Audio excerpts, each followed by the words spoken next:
Tonight, we begin with a targeted assassination that Russian intelligence agencies should have stopped, that Kremlin officials insisted was impossible, and that Vladimir Putin's inner circle assumed was protected. This assassination took place not on the battlefields of Ukraine in disputed territories, but in the very heart of Moscow, in a protected area of fortified residence, the center of Russian authority. At 6:14 this morning, General Dmitry Vulov, Deputy Chief of the General Staff of Russia and the mastermind of Russia's winter offensive strategy, was killed. Yes, you heard that right. He wasn't arrested or wounded. He was killed. The explosion that ended his life wasn't the result of a rogue Ukrainian drone entering Russian territory. It resulted from such a perfectly coordinated attack that 6 seconds after his security detail confirmed the area was secure, the drone exploded just 15 meters from the entrance to his residence within death zone. They were wrong. And in the 90 minutes following the explosion, something happened that revealed far more about the state of the Russian command than any combat assessment could convey.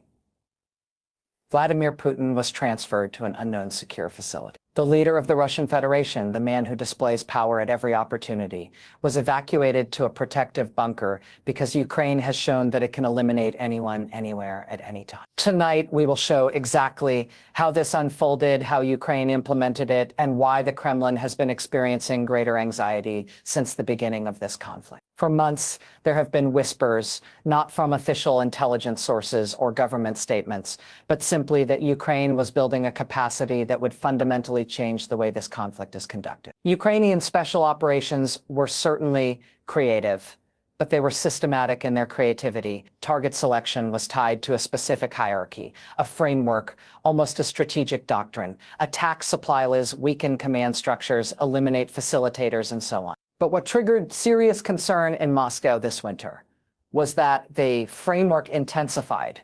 Mid-tier commanders began perishing under questionable conditions.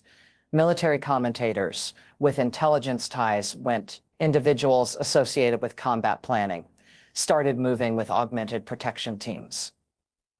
Russian counterintelligence operatives recognized the warning signs, the abnormal activity of identified Ukrainian agents in frontier zones, the heightened signals intelligence operations surrounding protected communication networks, the testing of security measures at critical installations, the inquiries being made by contacts no one had communicated with in years. Someone was charting something. Someone was monitoring someone.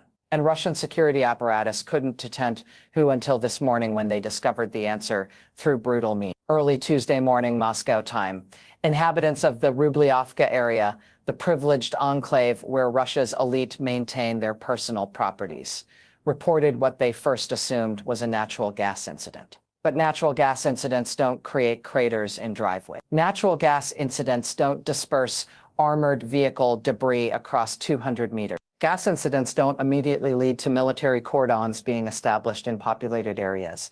Within moments, the reality became uncontrollable. Russian emergency services internally characterized the event as a targeted kinetic event, a term that implies assassination but doesn't directly refer to it as such. It was confirmed that 3-star General Dmitry Vulov, who had direct access to Putin's strategic planning meetings, was killed on the spot. His driver was killed instantly. His bodyguard lived long enough to report that the attack came from above before dying on the way to medical facility. From above, in Russia's most heavily guarded airspace, in a property that should only be accessible to authorized security personnel. Ukraine didn't just kill a general, they killed him in his residence. They killed him in the place that needed the most protection. And they did it with a precision that Russian intelligence feared even more than the killing itself. Someone from inside helped. The Kremlin's response, which emerged on Tuesday morning, was not disciplined. It wasn't calculated. This wasn't a coordinated effort. It was an emergency alert. Within 45 minutes of the attack being confirmed, Moscow activated security measures not seen since the initial stages of the conflict.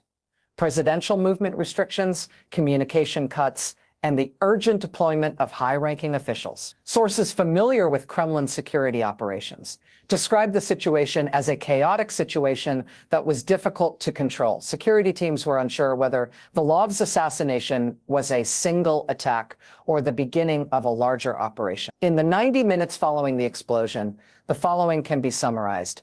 Putin was moved from his residence to a secret bunker. This measure was not acknowledged by Russian state television, but was confirmed by Western intelligence through numerous channels. Defense Minister Shoigu was moved to a military operations center outside Moscow. At least 4 other high-ranking military commanders were placed under heightened security measures, and planned public appearances were canceled. The Russian leadership did not simply react to an assassination. They reacted to the possibility that they themselves could have been the target. And this observable, systemic, clearly visible anxiety is Ukraine's real success today. The fear is not just the elimination of a single general, but the dismantling of an entire governing structure. Western intelligence sources confirmed that the attack on General Vulov used an adapted staggered weapon system, an unmanned vehicle capable of orbiting the target area for extended periods before striking with precision.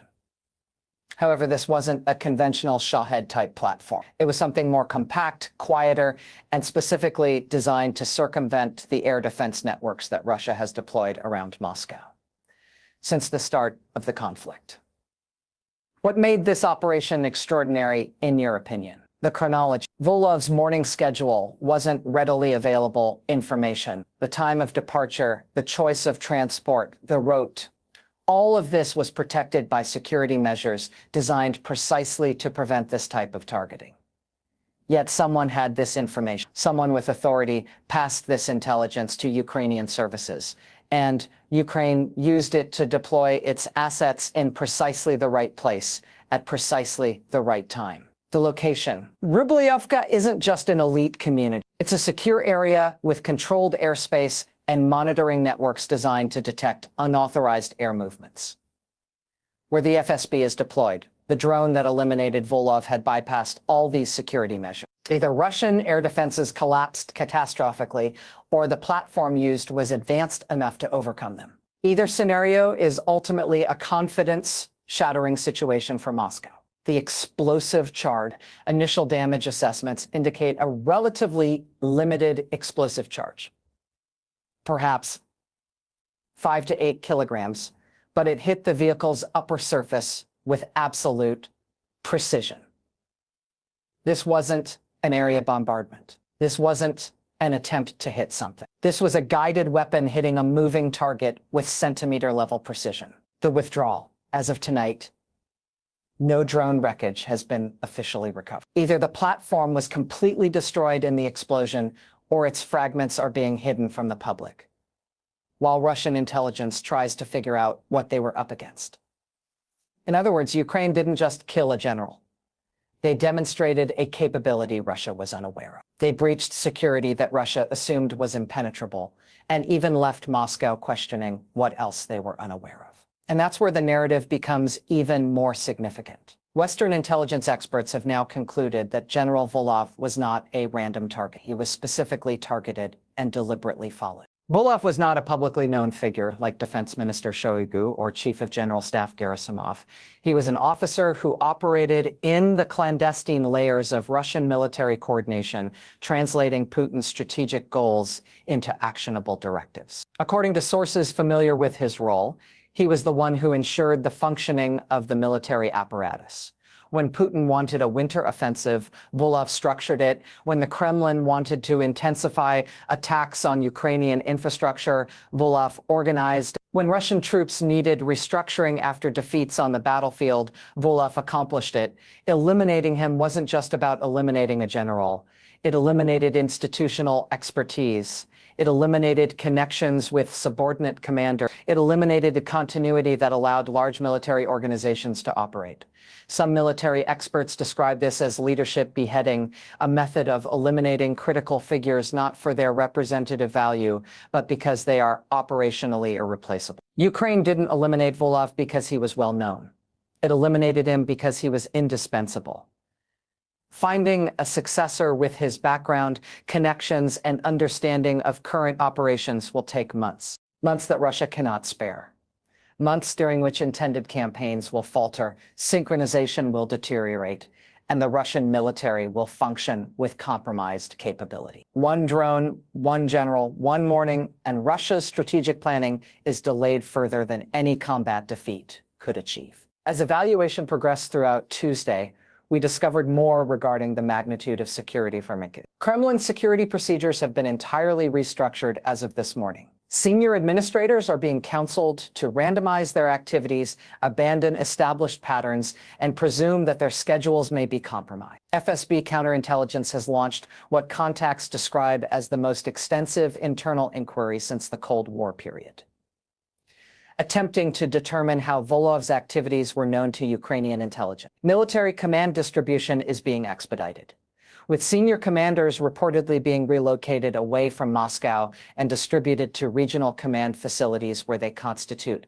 less concentrated objectives. Air defense repositioning is progressing, with systems being withdrawn from other zones to strengthen the Moscow defensive perimeter, a reallocation that diminishes coverage elsewhere. This wasn't simply an assassination. This was institutional destabilization.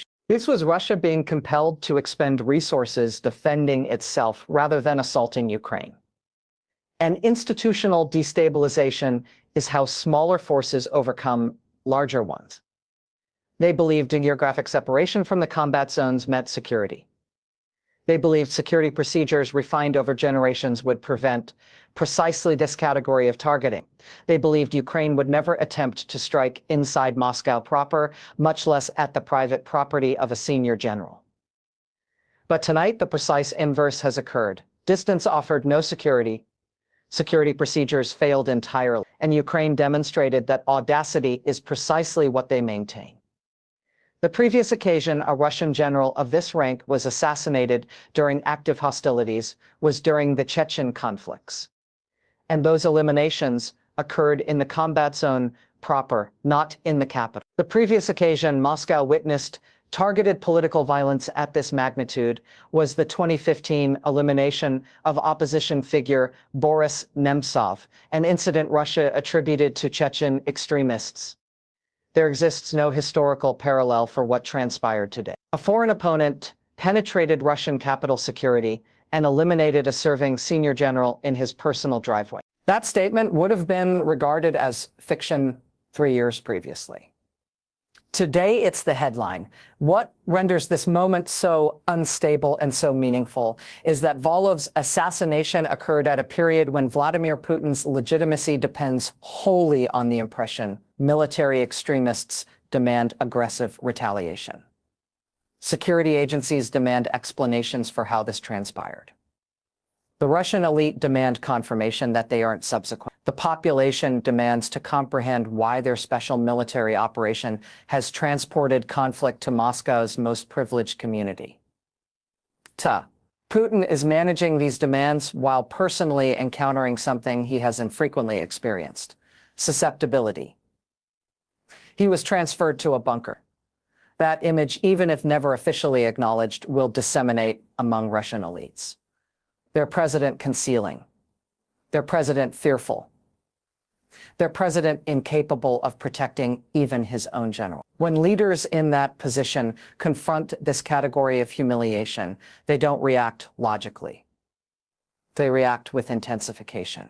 They react with violence designed to restore the appearance of power. They react with actions that risk expanding beyond management. The subsequent 72 hours will be critical, not because of what Ukraine might execute, but because of what Putin might execute in reaction. Washington's carefully tuned response was designed to acknowledge the event without confirming or condemning it. This is not hard to see. State Department officials explicitly stated that they were observing reports of an incident in Moscow, but avoided commenting on intelligence matters or alleged Ukrainian operations. This means, in diplomatic terminology, we are not confirming anything, but we are not condemning anything either. Pentagon officials stated that legitimate military targets exist wherever warring parties are coordinating operations against Ukraine. This language implicitly supports targeting high-ranking military personnel, regardless of their position. NATO's statement was remarkably concise. merely stating that Russia's aggressive conflict continues to produce consequences Moscow did not foresee. European officials speaking privately used more explicit language. One described the attack as an incident demonstrating the limits of impunity, stating that generals coordinating war crimes should not expect to die peacefully in their homes. Meanwhile, Russian officials have called for urgent UN Security Council sessions, accused Ukraine of state terrorism, and threatened extraordinary retaliation. These threats are taken seriously, but equally important is the fact that Russia's threats consistently exceed Russia's capability. Furthermore, President Zelensky addressed the situation with a short but deliberate statement on Tuesday evening. He said that Ukraine does not comment on specific operations, but consistently states that those waging war against our people will find no refuge. He stated that distance does not provide immunity, rank does not provide immunity. Only ending this conflict provides immunity. And he said that every general who coordinated the attacks on Ukrainian hospitals, Ukrainian schools, Ukrainian families should ask himself tonight, how truly protected am I? These are not rhetorical embellishments. These are psychological operations conveyed through official platforms. Zelensky is informing every Russian commander, every strategic planner, every officer responsible for casualties that you are not protected.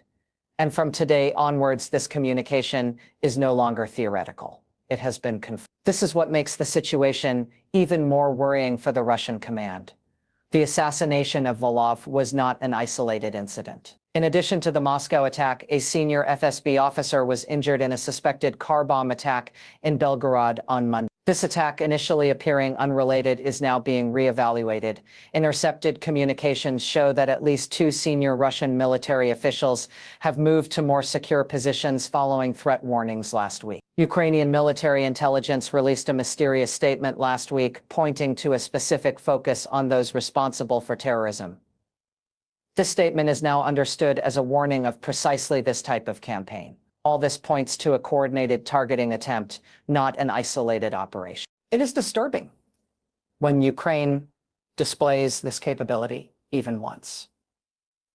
When they display it as part of a pattern, it is a strategy, and that strategy seems to be to eliminate one by one the Russian officers who made this conflict possible, wherever they are located. Intelligence experts are currently evaluating various scenarios for what will happen next. One scenario is that Russia intensifies its attacks on targets of the Ukrainian leadership in retaliation. This response risks making Putin and his inner circle even more legitimate targets under the protocols of armed conflict. Another scenario is that Moscow further restricts the activities of its top officials, confining its own leadership structure behind security barriers, and jeopardizing operational effectiveness and assigning protection. A third scenario, most closely watched by Western leaders, is that Putin allows a dramatic escalation designed to restore deterrence. Expanded attacks on Kyiv, attacks on Western supply routes, or even more dangerous alternatives. But one element is certain today that we can all see. Ukraine has changed the parameters. They have shown that Russian leaders cannot hide behind geography. They have confirmed that security procedures can be violated. And they have made it clear that the cost of waging this conflict can now be measured in the lives of those coordinating it. What we are observing now is an assessment of resolve.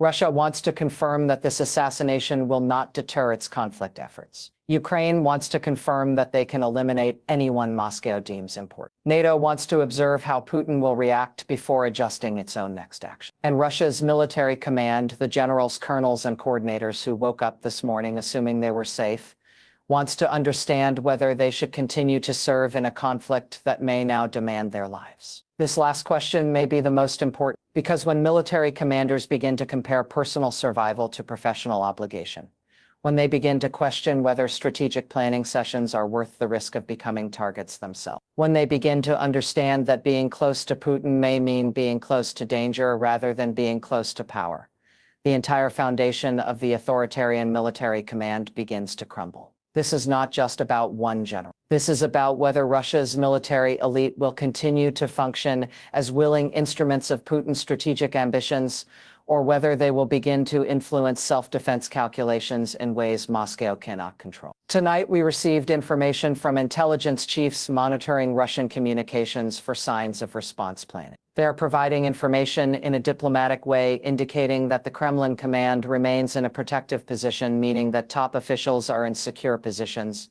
not in normal operational environment. They report that the Russian military command has distributed instructions for enhanced personal security protocols among all general officers, effectively acknowledging that today's attack could be repeated. They report increased communication activity between Moscow and regional military districts, indicating coordination of protective measures across the entire command structure. They report a psychological state that one analyst describes as a palpable sense of fragility within Russia's top military ranks, a state that cannot be easily remedied by additional security personnel or altered protocol. Because the fundamental question facing every Russian general, every top planner, every officer involved in strategic decision-making is clear and frightening. If Ukraine can reach Vulov in his safe house in Rubliavka, along with his security detail in Moscow's most heavily guarded airspace, then who among them is truly safe? And if the answer is nobody, what does this mean in terms of their willingness to continue this war? We are witnessing something unprecedented. A smaller force facing a larger enemy has developed and demonstrated the ability to reach the enemy's capital and eliminate its top military commanders in their homes. This war is not over yet. We will continue to follow developments. Stay tuned to stay informed about current events.